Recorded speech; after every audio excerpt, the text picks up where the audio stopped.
기독교를 가리켜서 은혜의 종교다 그렇게 말을 합니다. 왜냐하면 기독교의 시작도 은혜로 시작되었고 기독교의 끝도 모든 것이 은혜로 끝나기 때문에 그렇습니다. 우리의 구원도 역시 마찬가지로 은혜로 구원받은 것입니다. 그래서 에베소서 2장 8절로 9절의 말씀에 보면 너희가 그 은혜를 인하여 믿음으로 말미암아 구원을 받았나니 그랬습니다. 저와 여러분들은 은혜 가운데 살아가고 있는 줄 믿습니다. 은혜라고 하는 말은 헬라어에 보면 카리스라고 하는 말을 사용하는데, 이 카리스라고 하는 말은 내가 받을 자격이 없어요. 내가 하나님의 사랑을 받을 자격이 없고 하나님께서 내게 베풀어 주신 은혜를 받을 자격이 없는데, 하나님께서 내게 무조건적으로 그리고 아무런 조건 없이 우리에게 베풀어 주신 호의와 사랑이다, 그런 뜻을 가지고 있습니다. 내가 받을 만한 자격이 있어서 받았으면 그건 은혜가 아닙니다. 내가 하나님의 은혜를 받을 자격이 없습니다. 하나님의 사랑을 받을 자격이 없는데 하나님께서 나를 사랑해 주셨고 하나님께서 나를 은혜 주셨기 때문에 우리는 그것을 가리켜서 은혜다. 구원도 마찬가지지요. 내가 구원받을 자격이 있어서 구원을 받았으면 그것은 은혜가 아닙니다. 그런데 내가 구원받을 자격이 없습니다.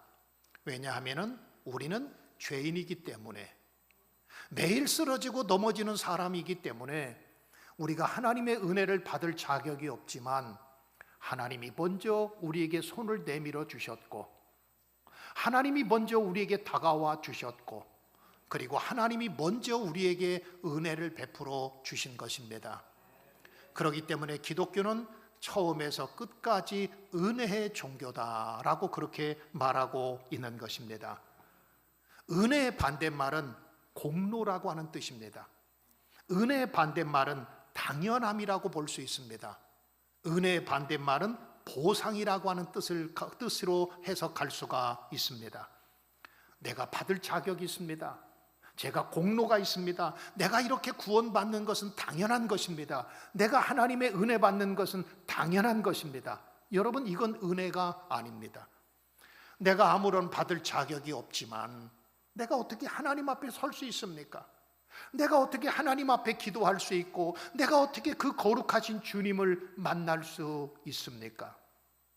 만날 수 없는데 하나님이 내게 다가오셔서 손을 내밀어 주셨고 세미한 음성 가운데 내 이름을 불러주셨고 하나님이 내게 다가오셨기 때문에 우리는 그것을 가리켜서 하나님의 은혜라고 말하고 있는 겁니다. 사도 바울은 자신이 유대인이었기 때문에 구원받는 것은 당연하다고 생각을 했습니다. 그런데 사도 바울이 예수 그리스도를 만나고 나니까 내가 당연한 게 아니구나, 내가 하나님께서 내게 주신 은혜구나. 그래서 사도 바울은 고백하기를 나의 나된 것은 하나님의 은혜로 된 것이니 많이 수고를 했지만 내가 한 것이 아니요 오직 나와 함께 하시는 하나님의 은혜로다. 다 하나님의 은혜입니다.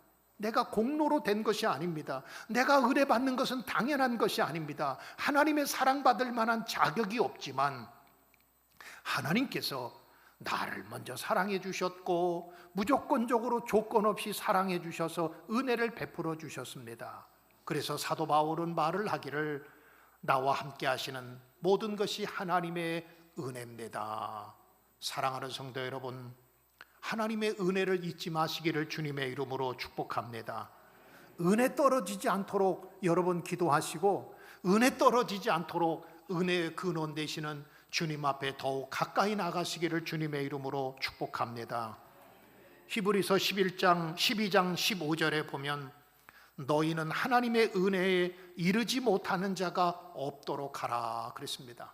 잘못하면 하나님의 은혜에 이르지 못한다고 하는 것입니다. 또 야고보서 4장 6절에도 보면 야고보 사도는 말을 하기를 그러나 하나님은 더욱 큰 은혜를 주시나니 그랬어요.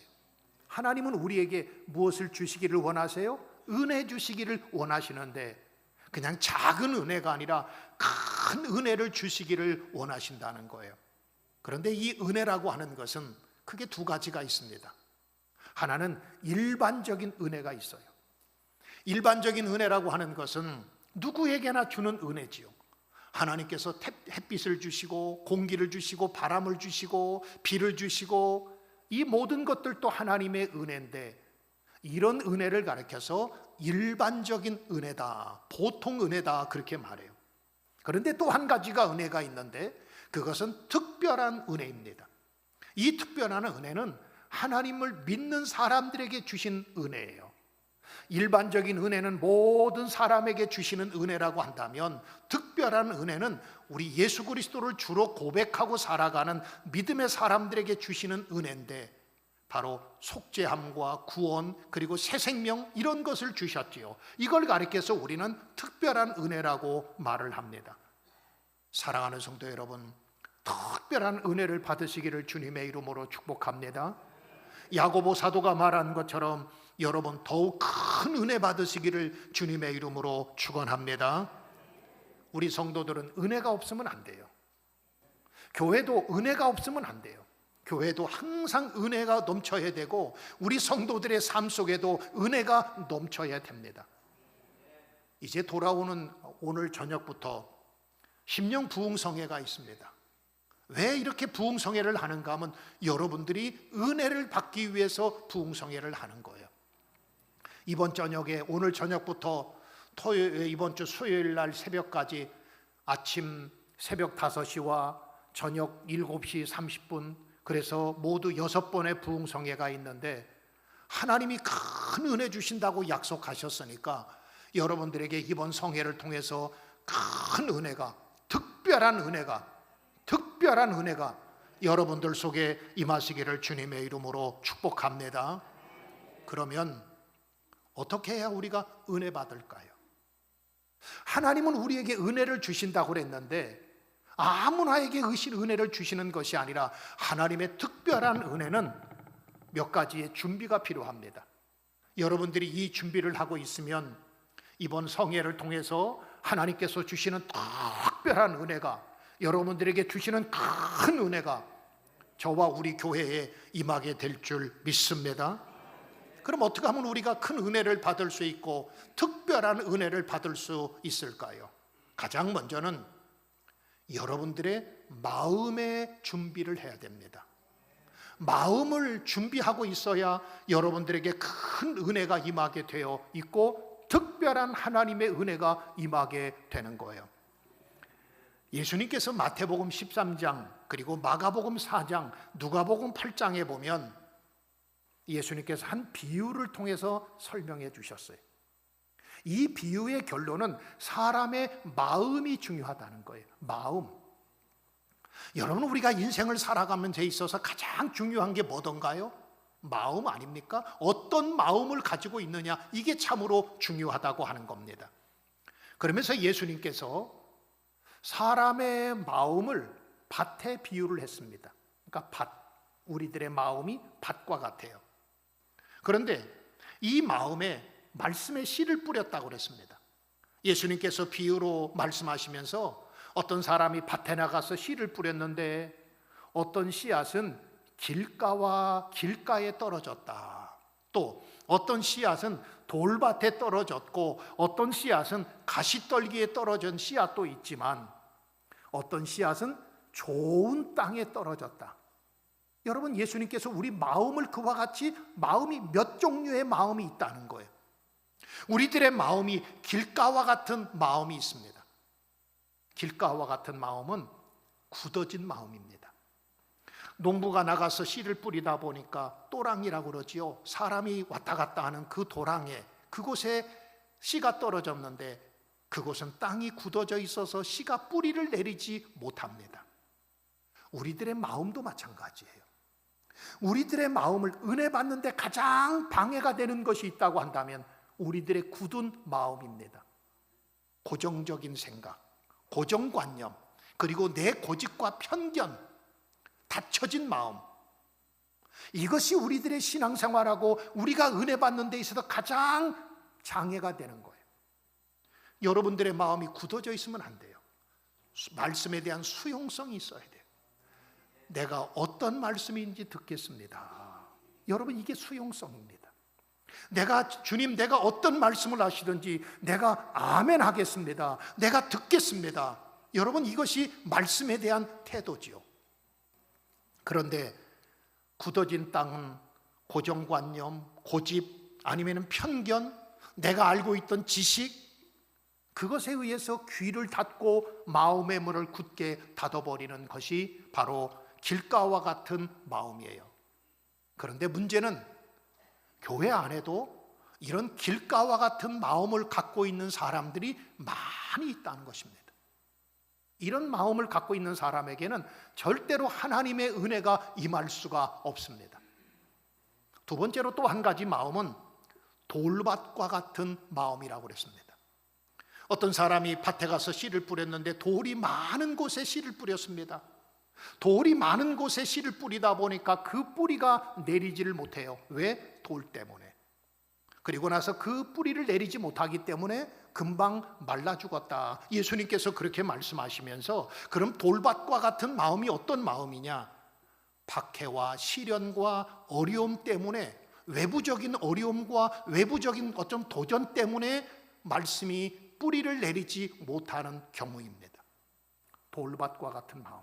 그런데 문제는 교회 안에 돌밭과 같은 마음을 갖고 있어서 어려움이 오고 시련이 오면 금방 뿌리를 내리지 못하고 금방 그 씨가 죽어가는 그러한 마음을 갖고 있는 사람도 있다는 거예요. 세 번째로 또 한 가지 예수님께서 비유를 들어서 설명해 주시면서, 우리의 마음이, 어떤 사람은 가시떨기와 같은 마음을 갖고 있는 사람도 있다 그러셨어요.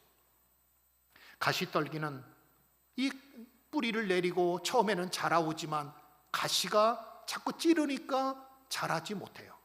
그러면서 예수님께서 이 가시가 어떤 것이냐? 염려와 근심과 걱정이라고 그랬습니다. 여러분들의 마음속에요, 염려라고 하는 가시가 있으면 은혜 받지 못합니다.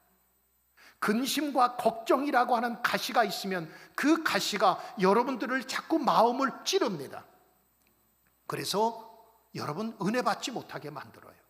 그러면서 예수님께서 가시에 대해서 말씀하시면서 재리에 대한 욕심이다, 그렇게 말씀도 해주셨어요. 그러니까 우리 마음속에 물질에 대한 욕심, 세상에 대한 근심과 걱정, 이것이 가득한 사람은 아무리 귀한 말씀을 들어도 여러분, 이 말씀 속에 하나님의 말씀의 씨가 내 속에 자라지를 못하게 되는 거죠. 그런데 좋은 땅이 있습니다. 우리들의 마음이, 어떤 사람은 길가와 같은 마음이 있고, 어떤 사람은 돌밭과 같은 마음이 있고, 어떤 사람은 가시떨기와 같은 마음을 갖고 있는 사람이, 저 다른 데 있는 것이 아니라 우리 안에 그런 마음을 갖고 있는 사람도 있지만, 그러나 예수님께서 우리 마음이 좋은 땅과 같은 마음을 갖고 있는 사람도 있는데, 이 사람은 하나님의 말씀을 들을 때에 아멘하며 받는 거예요. 겸손하게 주님의 말씀을 듣는 거예요. 그리고 그 말씀대로 살아가는 거예요. 이것이 좋은 땅과 같은 마음인데, 좋은 땅에 떨어진 씨는 30배, 60배, 100배의 열매를 맺었다 그랬어요. 사랑하는 성도 여러분, 지금 여러분들의 마음은 어떤 마음입니까? 지금 여러분들의 마음은 어떤 마음입니까? 혹시 굳어져 있는 마음입니까? 혹시 여러분들의 마음이 돌밭과 같이 세상의 어려움과 박해와 그리고 시련과 시험 때문에 뿌리 내리지 못하고 그냥 그 열매 맺지 못하고 그 씨가 죽어버리고 말고 있지 않습니까? 혹시 여러분들의 마음이 가시떨기와 같아서 염려와 근심과 걱정 때문에, 그것 때문에 여러분 말씀이 자라지 못하게 하고 있지 않습니까? 그렇지 않으면 여러분들의 마음의 밭이, 이 마음이 중요한 거예요. 마음의 밭이 여러분들 좋은 땅과 같아서 하나님의 말씀의 씨가 떨어질 때에 30배, 60배, 100배의 열매를 맺는 저와 여러분이 되기를 주님의 이름으로 축원합니다. C.S. 루이스라고 하는 목사님이 쓴 책 가운데 스크류 테이프의 편지라고 하는 책이 있습니다. 근데 이 책에 보면 스크루테이프는 악마의 이름이에요. 이 책에 보면 아주 사탄이 우리의 마음을 어떻게 공격하는지 이 책에 나와 있는데, 어떤 영국의 노 신사가 영국의 대영 제국의 도서관에 가서 책을 읽기 시작했어요. 그런데 마침 책을 읽다 보니까 신앙에 관한 책을 읽게 되었습니다. 기독교 서적, 신앙에 대한 책을 읽으면서 그의 마음속에 하나님에 대한 마음이 싹트기 시작했어요. 아마 여러분도 그렇지요? 어떤 좋은 책을 읽거나 아니면 성경을 읽다 보면 여러분들의 마음속에 하나님은 어떤 분일까? 나와 하나님과의 관계는 어떨까? 그런 궁금증이 생기는 것처럼 이 노신사도 역시 마찬가지로 대영제국의 도서관에 가서 기독교 서적을 읽다 보니까 그 마음속에 하나님에 대한 생각이 싹 트면서 하나님은 어떤 분일까? 하나님과 나와의 관계는 어떤 관계일까? 이런 생각을 하게 되었어요. 그런데 그때 악마가 그 사람의 마음에 찾아와서 속삭입니다. 지금 점심시간이야. 밥 먹으러 가야지. 밥 먹으러 가야지. 그러자 이 사람이 하나님의 생각, 하나님에 관한 생각을 잃어버리고 일어나서 식당을 갑니다. 식당 가서 음식을 먹으려고 음식을 먹는데 그의 마음속에 또 생각이 들어왔어요. 하나님은 어떤 분일까? 하나님과 나와의 관계는 어떤 관계지? 이런 생각이 또 들었어요. 그러자 사탄이 와서 그 귀에 또 속삭입니다. 아니, 밥 먹는데 왜 골치 아픈 생각하고 있어? 우선 식사나 끝내고 봐. 우리나라 속담에 밥 먹는 데는 뭐도 안 건드려요? 네, 개도 안 건드린다는데 그런 생각하지 말고 밥이나 먹어. 사탄이 와서 속삭입니다. 점심 식사가 끝나고 난 후에 다시 그의 마음속에 하나님에 대한 생각이 또 들었어요. 아까 읽었던 책에서 하나님에 대한 그런 신앙서적을 읽으면서 하나님에 대한 생각이 그 마음속에 또 드는 순간 사탄이 와서, 악마가 와서 또 속삭입니다. 오늘 지금 바쁘잖아. 이런 거 하고 있을 때가 아니야. 너 지금 이런 거 생각하고 있을 때가 아니야. 그러자 이 사람이 벌떡 일어나서 도서관 밖으로 나가서 버스를 타고 집을 향해서 갑니다. 그때에 그렇게 가고 있는 노신사의 뒷모습을 바라보는 악마가 회심의 미소를 짓습니다. 그래, 내가 너를 이겼다. 사랑하는 성도 여러분, 사탄은 저와 여러분들의 마음을 공격합니다. 마음을 공격합니다. 사탄은 우리들의 마음을 공격해요. 그래서 말씀을 들어도 길가와 같이 굳어진 마음, 돌밭과 같이 박해와 시련과 시험의 그런 돌, 또 아니면 가시떨기와 같이 염려와 근심과 걱정의 가시, 그런 것들로 하여금 나로 하여금, 그런 것을 통해서 나로 하여금 열매 맺지 못하게 만들어요. 여러분들이 은혜 받으려면 마음의 준비를 하시기 바랍니다. 마음의 밭을 준비하시기 바랍니다.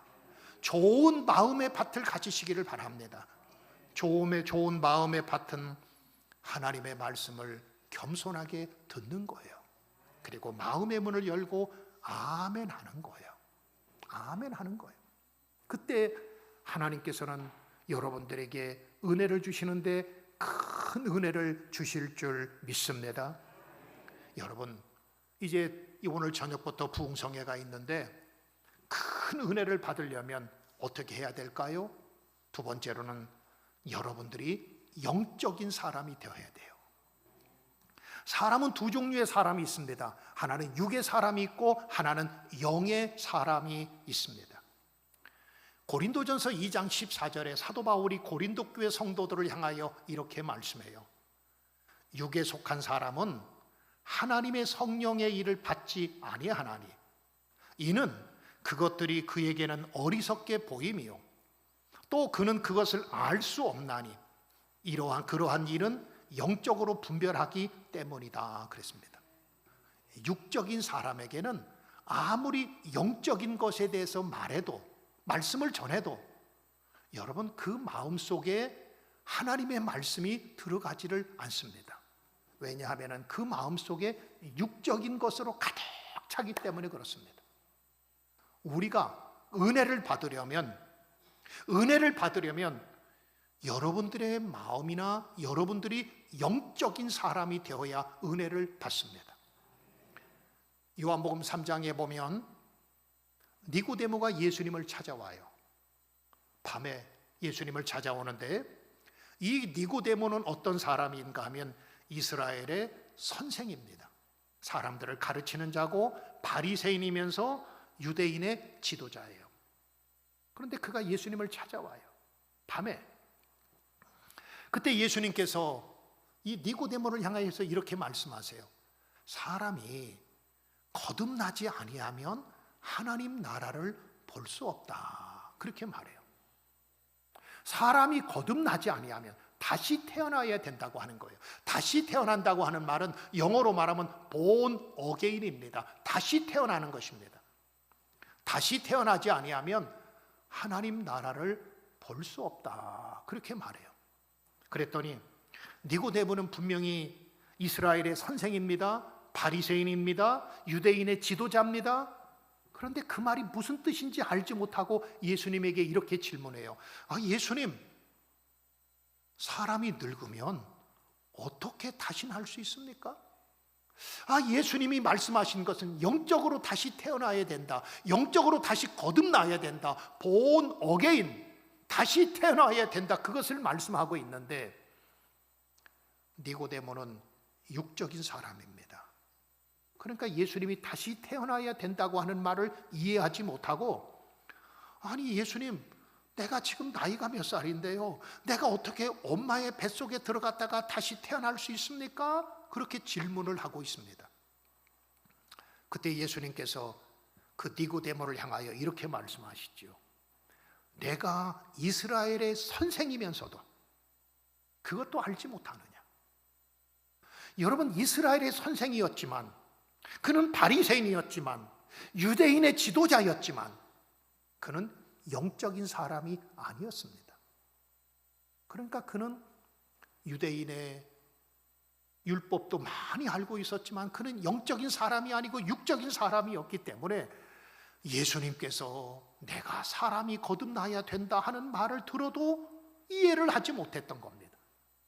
그때 예수님께서 육으로 난 것은 육이고 영으로 난 것은 영이다, 그렇게 말씀해 주셨어요. 사랑하는 성도 여러분, 오늘날도 마찬가지예요. 어떤 사람이 은혜를 받을까요? 오늘 저녁부터 부흥성회가 있다고 그랬지요? 어떤 사람이 은혜 받을까요? 첫 번째로는 여러분들의 마음의 준비를 하고 있는 사람이 은혜를 받습니다. 또 한 가지는, 두 번째로는 여러분들이 영적인 사람이 되십시오. 사모하는 마음을 가지십시오. 신령한 은혜를 기다리십시오. 여러분, 영적인 사람, 성령의 인도하심을 따라가는 사람, 그리고 영적으로 깨어있는 사람, 이 마지막 때에 시대를 분별할 수 있는 영적으로 깨어있는 사람이 그 사람 속에 하나님의 말씀이 전할 때에 그 사람의 마음 속에 하나님의 말씀의 씨가 떨어져서 많은 열매를 맺는 놀라운 역사, 큰 은혜가 임하는 놀라운 역사가 일어나게 될 줄 믿습니다. 세 번째로는요, 여러분, 큰 은혜를 받고 하나님이 주시는 은혜를 받으려면 여러분들이 기대감과 사모하는 마음을 가지십시오. 사모하는 마음. 우리 한번 다 같이 따라 하십시다. 사모하는 마음, 기대하는 마음. 여러분들이 오늘 저녁부터 나오실 때에 그냥 성경책 들고 딸랑딸랑 오지 마시고요, 여러분들의 마음속에 어떤 마음을 갖고 오늘 오시는가 하면, 오늘 하나님께서 내게 어떤 말씀을 주실까? 하나님께서 내게 오늘 어떤 은혜를 주실까? 사모하고 갈급한 마음. 하나님, 내 영혼이 목마릅니다. 하나님, 내 영혼이 너무 목마릅니다. 하나님, 내가 너무 그동안에 굶주려 있습니다. 여기서 굶주림이라고 하는 것은 육체의 굶주림이 아니라 내 영혼의 굶주림입니다. 하나님, 내가 지금 너무너무 목말라 있고 너무너무 갈급하고 너무너무 사모합니다. 하나님, 오늘 내게 말씀해 주십시오. 하나님, 내게 은혜 주십시오.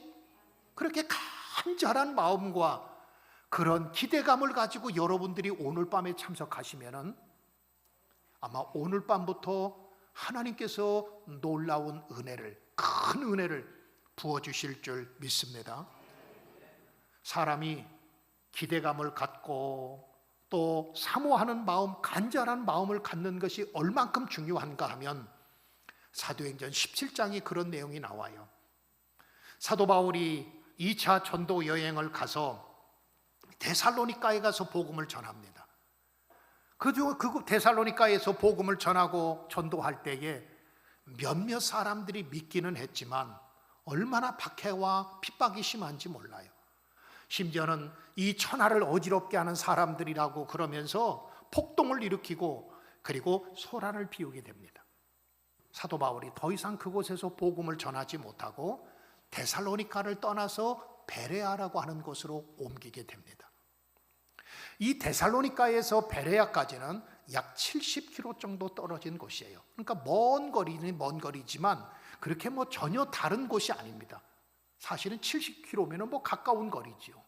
그런데 사도행전 17장 11절에 보면 베레아에 있는 사람들이 데살로니가에 있어서 너무나 복음을 전해도 사람들이 믿지 않고 폭동을 일으키고 소란을 피우고, 그래서 사도 바울이 더 이상 그곳에서 복음을 전할 수 없어서 베레아라고 하는 곳으로 옮기게 되었는데, 사도행전 17장 11절에 보면 베레아 사람들은 데살로니가에 있는 사람들보다 더 너그러워서 그리고 간절한 마음으로 말씀을 받고, 그렇게 말씀하고 있어요.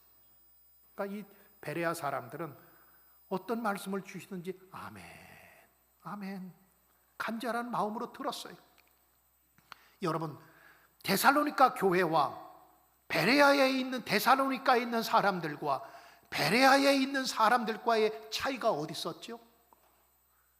아마 제가 볼 때는 베드로의 사도 바울의 설교의 차이가 있었던 것이 아닌 것 같아요.